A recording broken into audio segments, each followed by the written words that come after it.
Hey geeks, before we get started, make sure to do your boy a favor, like, subscribe, leave some comments on the video, let me know what you want to see in the future, and make sure to check out our giveaways playlist because we got some great giveaways coming up. This might be the first time I found myself attracted to Batman.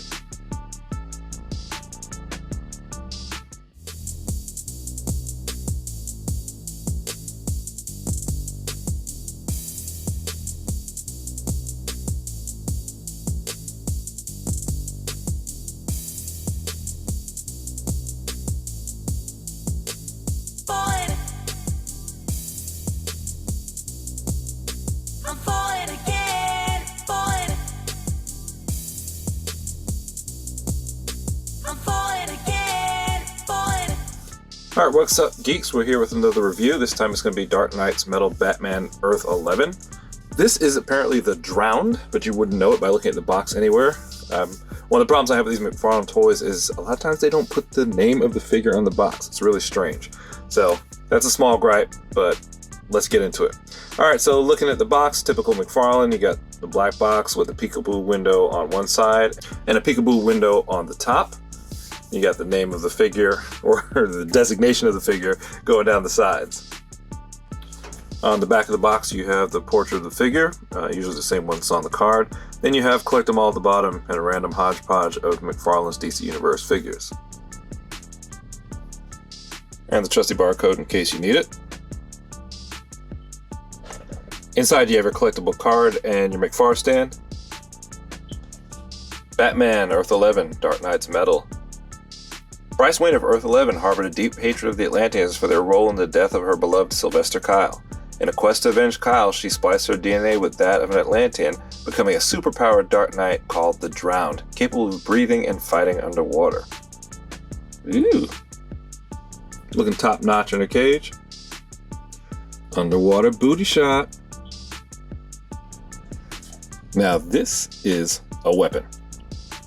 This thing is one big honking spear. And solid too. It's not that flimsy rubber that bends easily.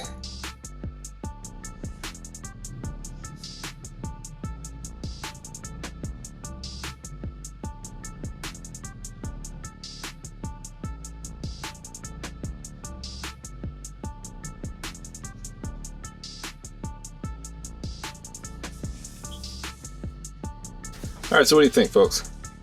I think she looks good. I think McFarlane keeps hitting home runs with the overall look of the figures. The paint jobs and the sculpts are pretty darn good and not much to complain about. Alright, so be really careful when putting the staff in her hands. I don't know if you can see it on mine, but the paint is coming off. Right here there's a scrape going all the way down where I slid it through her hands. I don't think it's visible on camera, but trust me on that. There's 2 or 3 different scuffs. There's one from when I took it out. When you take her out of the package, she already has a weapon in her hand. So when I slid it out, it scratched it up. And then when I put it back in, it scratched it up. So be really careful. So examining the face a little bit closer, I didn't notice before that on our right side, the left side of the face, it's all scarred up.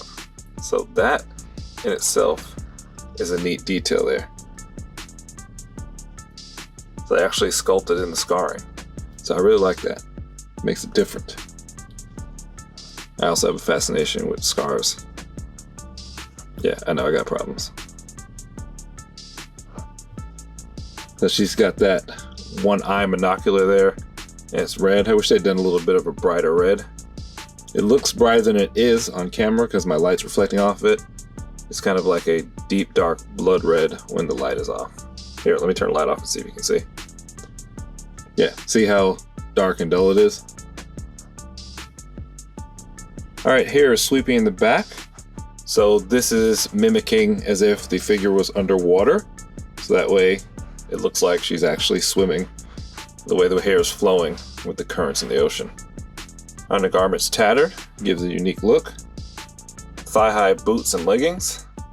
The leggings look like sea coral. Really, really rough texture on it. So that's original. But the texture is broken up by that nice smooth ball joint there. For those of you that were unhappy with the recent retro Black Cat that was released because the Marvel Legends and Hasbro decided to scale back on the cleavage, the Drowned has got you covered. There's plenty of cleavage and boobage there. I don't know how those things stay in underwater. Alright, looking above the cleavage, you've got this gold bat necklace, which adds a nice touch. It would be nice if it was an actual accessory as opposed to sculpted in. Then you've got the leather corset at the midsection. And I got really excited taking her out the package when I saw that thigh band there, because I thought it was an articulated thigh. Then I tried to twist it and realized that it was just a part of the sculpt for this little pack here. And the thigh-high boots with the separated top here in the front. Alright, so what did that head do? Not expecting a whole lot because of that hair. I don't think it can get around the shoulders. Oh yeah, if you fight with it. But also, while you're fighting with it, the chin bucks up against the collar there. So, I'm sure you could, yeah, you can fight it all the way around. But you might scrape up some paint there. And you know me, I'm not rich, so I don't like to mess up my figures experimenting. So, you can play with yours. Let me know what you think. Alright, I'm digging the mouth sculpt here. That is a unique mouth setting. Really gritty. Like, whatever. Do get a head tilt. Goes both ways. Looks down a little bit, but not a whole lot. You can barely tell she's looking down.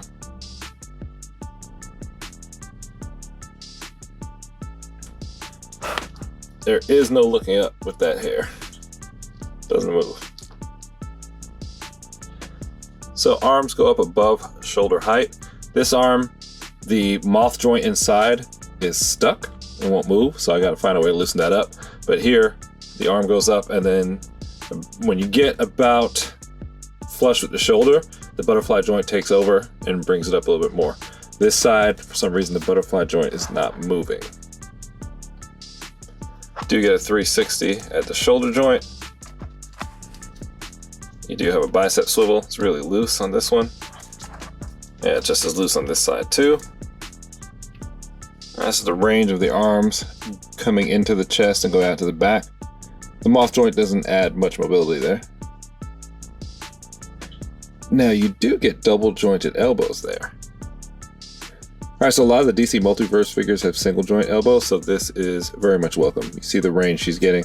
She can scratch her back. You can see there, her hand gets all the way into her face. Get a flickety wrist, 360. And you got that ugly ball joint. It does have a vertical hinge, so you can get a repulsor blast. You can point straight ahead. Kiss the ring. Same hinge on the other hand. So I'm not sure what kind of joint is in the abdomen. Feels like it might be a rocker, but it's really restricted.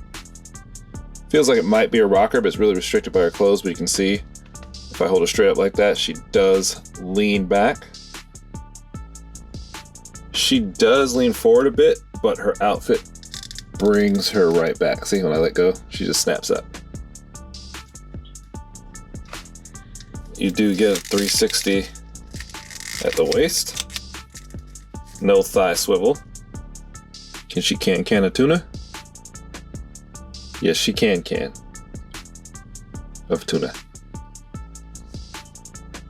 Bend range is respectable.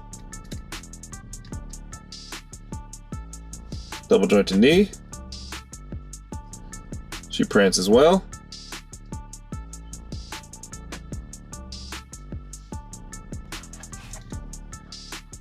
Feet are on that ball joint. You do get a 360.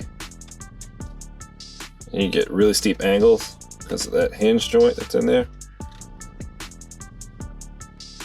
Don't get a lot of range on the toe pointing up because the front of the boot, the tongue, butts right up against her her calf.